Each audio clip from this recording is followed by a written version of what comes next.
Okay, good morning, everyone. My name is El Haj Hassim Abdullah Babatu, and together with my colleague Rashid Ahmed, we host the radio show for the Voice of Saskatoon. We'd like to thank KNOWYXE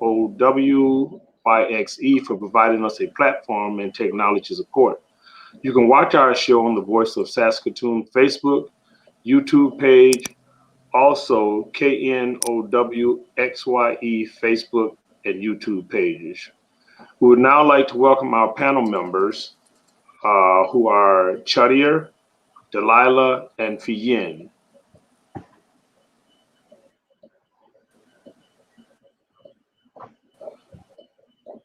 From Black Lives Matter, XYE, Black History Month, XYE, and the Black Canadian African Caribbean Professionals Associates. Thank you so much, panel members and audience members, for joining today's show. It is being recorded and will be available for viewing afterwards on the Voice of Saskatoon and KNOWXYE Facebook and YouTube pages. Over to you, Rashid. Thank you, Alhaj Jassim, and what a wonderful morning. And we are talking about very important information today, which is like Black History Month. And I hope you will enjoy the conversation and you will learn from our guest. Just want to correct one thing is that the channel name is No YXE and also Black History YXE. So without any further delay, we will start our conversation because we do have exciting guests. So I will start our first question from the guest, starting with Chadir. And the question is, what does Black History Month mean to you? Well, looks like we have lost the connection from Chadir, so we can start with Fiyin. Yeah, for sure. For me, it's really about celebrating the accomplishments of Black people. And of course, because there's so much to our story as a community that can have quite a spectrum. But for me personally, I think it's celebrating what we've actually done because I feel like that isn't highlighted enough in media. It's usually more favorable to highlight some of the either funny stereotypes or sometimes negative stereotypes around Black people.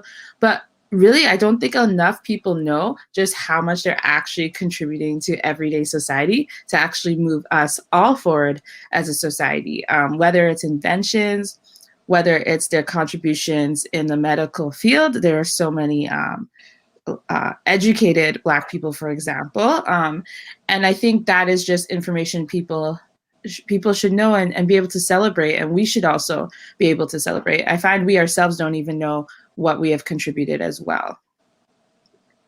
Thank you, Fiyin. And the same question from Delilah, and we will try to see if Chadir is able to join us again. Well, yes, I completely agree with Fiyin as well. For me, Black History Month means a time to celebrate and to learn and to be uplifted. Similarly, I don't think that we learn enough about our histories in schools. Our curriculums are very whitewashed, and even the stories that we do hear about white history or general history is mostly white people, and the few times that we do hear about Black or African or Caribbean people, it's minimalized, and it doesn't cover the full accomplishments that they've made and contributions that they've made. So I think Black History Month is a time to honor that, but it's also a time to realize that this should be something that's happening all year round. Thank you, Delilah. And the same question to Chadir. Yeah, I'll touch base on what you guys said as well.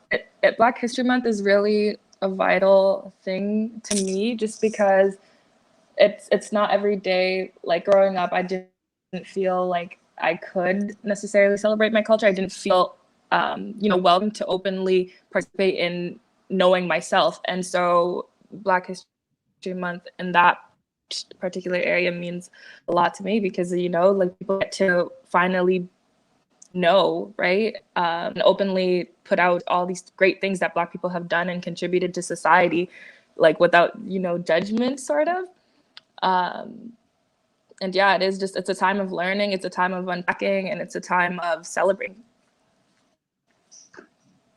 Thank you, Jordir, and thank you for the answer, and thank you for your time and commitment for today's show as well. So now I will go back to Hasim to ask the second question. Thank you very much, Brother Rashid Ahmed. Is the and whoever wants to answer this first, Ken, then I'll go down the line. Is there any African American inventor or African American first to accomplish a task such as PhD, becoming a doctor or a nurse or anything of that task that has inspired any of you? Delilah, would you like to answer that first? Sure, I can start. So I would say that the person who has inspired me when preparing for this month, BLM-YXC is posting something almost every day around Black history, and my background. Oh, sorry. Can you hear me? Yeah, we can hear you. Okay. My background is in sexual and reproductive health. And so Mary Kenner was the first person to create sanitary pads. She had an invention called the sanitary belt.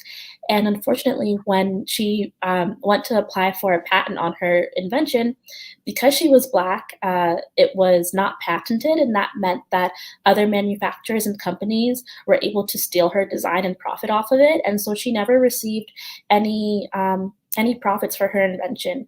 And so for me, as someone who works in kind of in that field, that was I think it speaks to the continuous use of Black people's inventions and how we are often swept under the rug when we contribute to society or to science.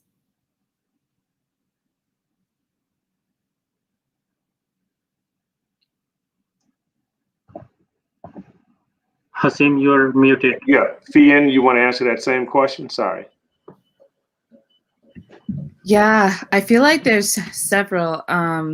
I guess from a scientific point, the recent one, and again, this is why this is so important, this education, but would be Mary Jackson, who was the original of, if everyone's seen the movie Hidden Figures, like she was the mathematician. And that was just mind blowing to me that was actually a part of such advanced history, and that someone was able to make those calculations in their own mind before computers, before anything like that. And it was from the Black community in the States, where even the schools were separated. So therefore the access to that education would have been less, and the fact that she was still able to accomplish that, that was pretty mind-boggling to me. Another inventor would be someone like George Washington Carver. He had done over like 300 derivatives from peanut butter for different areas. And even now, as you're asking this question, like modernly, that's what we're trying to do actually with our organization, is kind of like a modern version of that, because there are people in the city who have really good roles, who are really high up in their careers. And so usually the events we put on is exactly that. We, we find a person who is the treasurer of some large company in Saskatoon or Saskatchewan, or who's the CEO of in a specific industry. And we actually get them to share their story, how they got there, and be that inspiration for the community so that they can see themselves in that position. Because I do think it's important to know, again, who's contributing, who's innovating, and who's really like leaving a mark, not just for our community, but even for the community or communities around them. Okay, Chadir, the same question.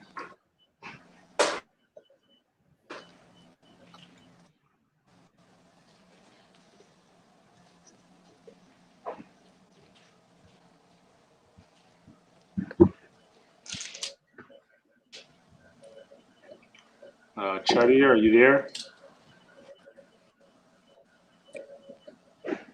If I can hear me, okay, I can speak as well now. Yeah, we can hear you. Okay. For me, it would be Thomas Edison because, or Jennings, sorry. The method of cleaning clothes, it's not per se the method that he invented, but the fact that he did and was African American to be able to get a patent, especially in time where back then, especially as a colored person, your mind and your body weren't necessarily your own. So all intellectuals that you came up with, they weren't, you weren't allowed to claim it. You weren't allowed to be proud of it. You weren't allowed to put that out there. That's really inspires me because that kind of paved the way for other people to say like, hey, I can go do this too, and that's just really inspiring to me.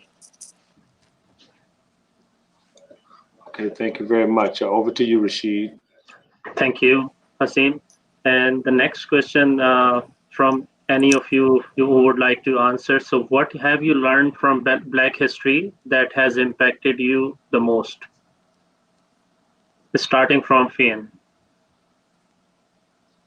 Yeah, I think, and I'll probably sound like I'm saying similar things over and over again, but I think it's just that recognition of realizing what we actually contribute in different areas. I think for me, at least, when my family first moved to this city, I was definitely like the only Black girl in my class. There wasn't a lot of Black people in the city yet. And so there was, for me, just personally, just not a lot of knowledge on myself, what we do, what we contribute, and just kind of more of this emphasis personally. I went through this journey of seeing others as sort of better or trying to look like everyone around me because it took a while to find, I guess, that self-acceptance or celebrate what was naturally mine. So I think that what it really did for me was kind of level out the playing field, really equalize things in my mind and kind of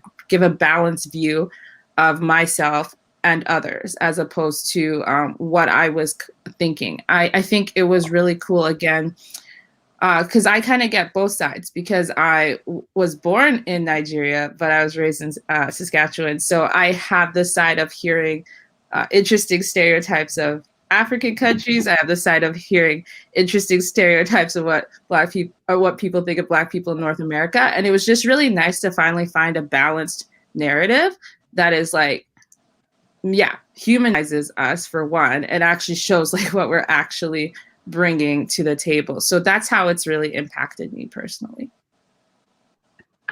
Delilah, to you.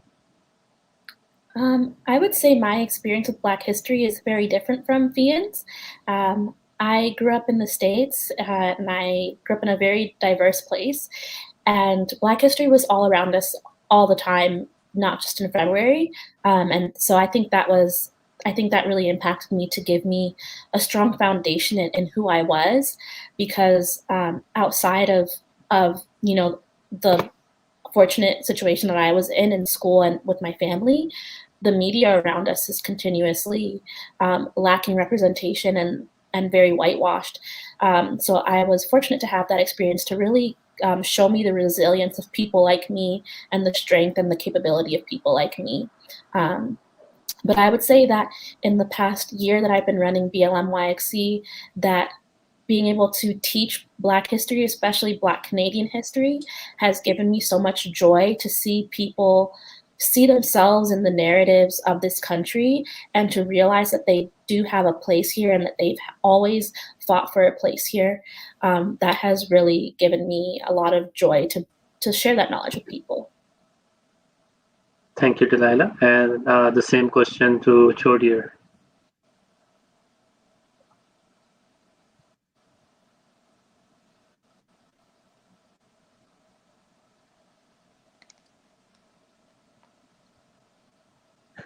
Can you hear us, Chodier? So for me, what Black impacted me the most is not really. I'm picking up pieces, parts and pieces of what you're saying, so that's okay. What impacts most, I guess, is just knowing that there's they're different, but just like me, that are going through the same thing, that are contributing great things, and it's really important to see like someone like me doing something and knowing that I can do that too. And I guess like I never really tried to learn about my culture or anything growing up, but then in school, you know, having that once a month, the Black History Month thing, I started digging deeper and trying to find out. And the more I did that, the more I kind of resonated with it a lot. And I really enjoyed finding facts about, you know, other cultures, of other Black people who, you know, they're Black, but they're also, you know, there's so much different varieties of Black. And that's what impacted me the most. There's so many different cultures within this like one little unique community. So. Thank you, Jodia. And I will get back to Hasim, but before Hasim, you will ask the question, I would ask you the same question from you as well if you want to share your experience.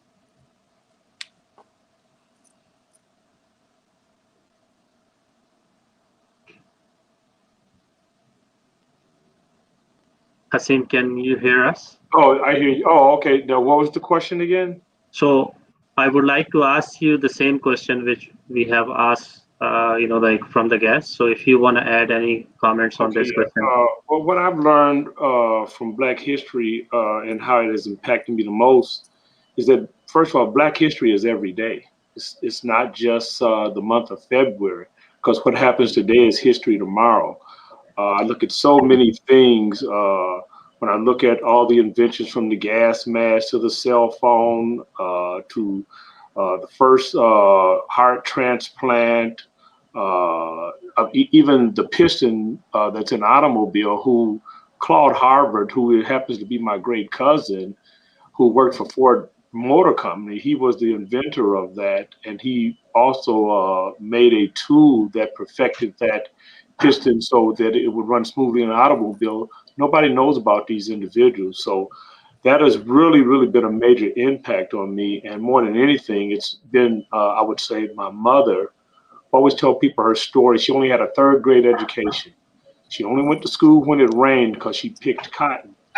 And at the age of 36, she went back and got her GED. And then after she completed that, 2 years later, she finished and got a nursing degree and worked 30 years as a registered nurse. She was inspired by Marion Mahoney, who was the first African-American nurse. Thank you, Hasim. And back to you, you can ask this next question. Okay, and it says, how do you use your voice to bring change to the community? And anyone can comment on that. If Chadia, if you would like to go first.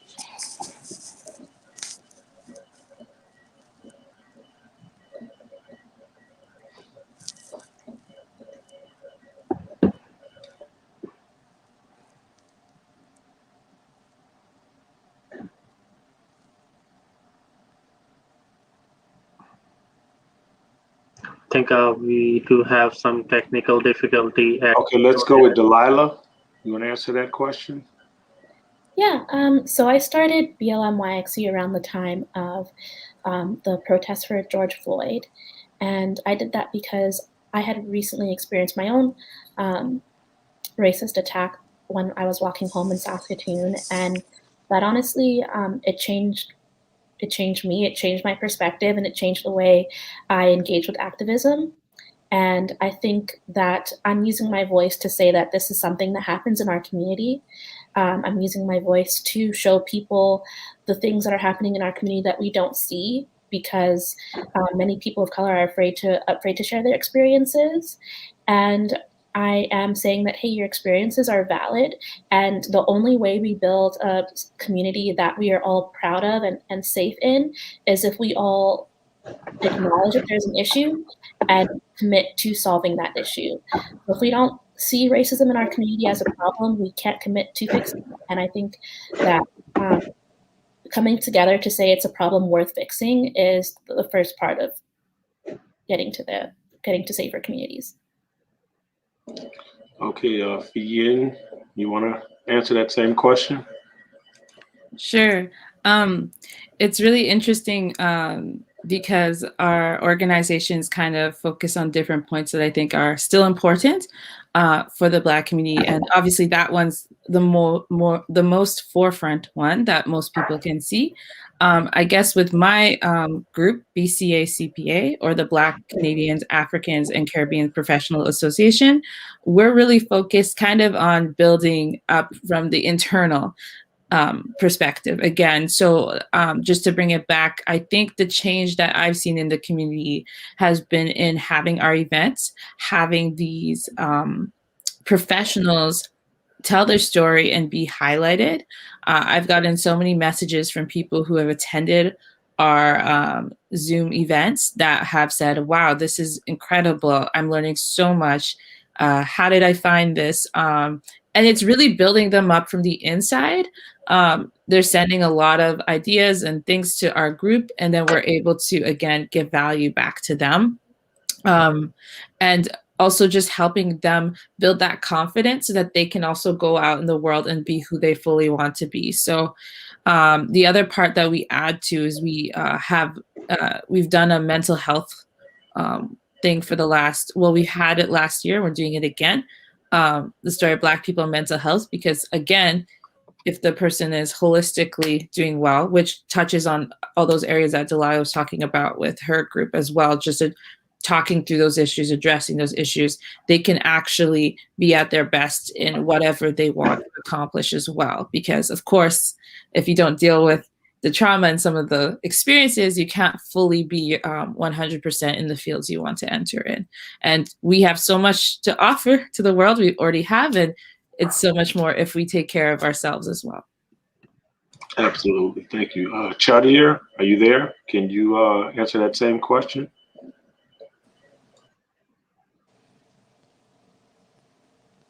Yeah, I'm here. I really like what you all said, and it 100% comes down to, putting in the effort and being that change. It's our time right now, and it's our choice and our decision to put in that effort and make it right, I guess. For me personally, I'm just kind of getting into this. I'm still pretty young, but I'm focusing my studies on victim services so that I can help people in the community. I want to be able to help people get past trauma and all of that and find the resources that are well available, which, might not be easily accessible for some, as well as I like to work with kids. I used to work for MCC doing the Meadow Greens programs, and I used to do that when I was a kid as like an immigrant just coming to Canada. That was something like I like doing community programs like that where the kids in communities who don't necessarily get those activities get to do stuff like that. And it comes down to that, because if we want this place to be better, if we want Saskatoon to be better, then it's our job to get out there and do that. And that's kind of how I'm doing that and committing to my community.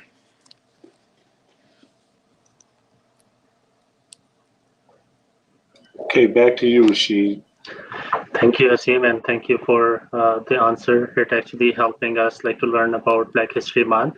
And the question open to all of our guests is how do you celebrate Black History Month? So anyone can start. I can start. So one way I've been committing to celebrating Black History Month is supporting Black businesses. So ordering from Black-owned restaurants here in the city, buying clothing or little trinkets from Black-owned shops actually throughout Canada that I found through doing this work. So that's just one little thing I'm doing, is if I'm buying anything non-essential, that it's from Black-owned businesses for all of February. And that's something I hope to continue, is supporting people who look like me and make things that are, made with people like me in mind. So that's been really fun, seeing a lot of the cool products and cool, interesting things that other Black Canadians are doing with their businesses and restaurants and things like that, and doing a lot of teaching too. Thank you, Delilah. And same question to Fian. Yeah, for sure. I love that. And along those lines, I think supporting events. So of course, I said we have our group, but obviously behind the scenes, Delilah and I and Chadir, we kind of got together in collaboration for this month, which is really what it's about. Again, supporting the entire community. And that's been so delightful to me, just to see all these passionate people who are passionate about our community and uplifting our community, and how can I best support them? Supporting one another is a huge part of it. I have a podcast too, and I've been showcasing specifically Black businesses. I showcased one Black business rather, and then Black guests on the podcast during this month. So that has kind of been my way of giving more during this month. But yeah, for sure. I think for me, for the past couple of years, before I even was part of an organization, I just would attend any or all the events I could find around the topic because I was so excited about it. Thank you, Fian. And lastly, Chodier.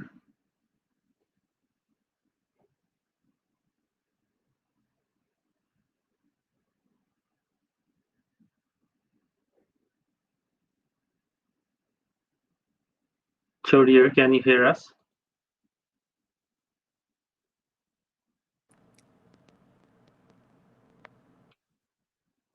Sorry, I had trouble unmuting myself.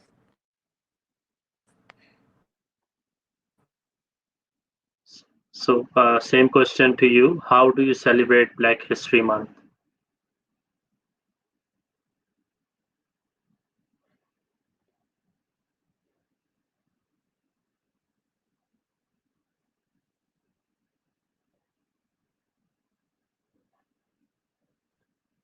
Can you hear us, Chodier?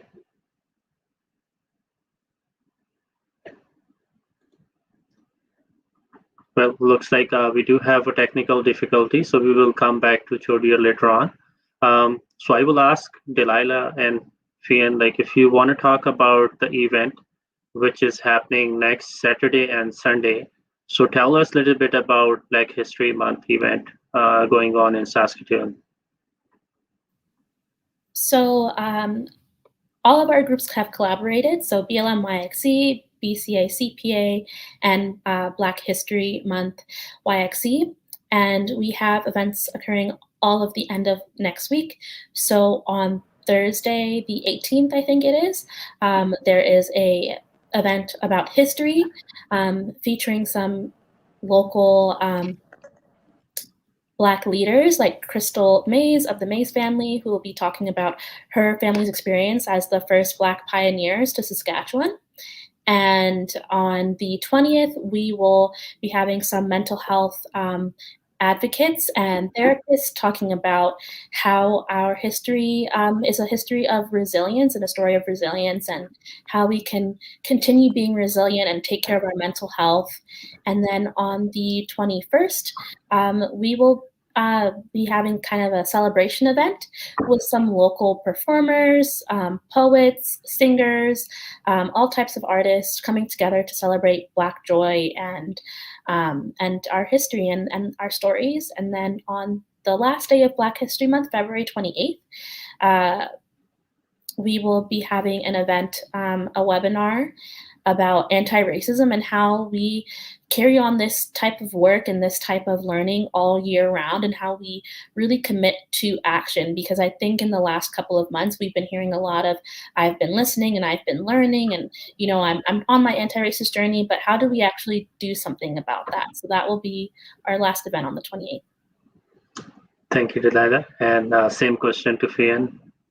Yeah, as Delilah mentioned, we're kind of all together covering the umbrella for Black History Month events in Saskatoon. So she actually mentioned our upcoming event because we're all working together to promote this. So I guess along those same lines, our event starts on the 18th.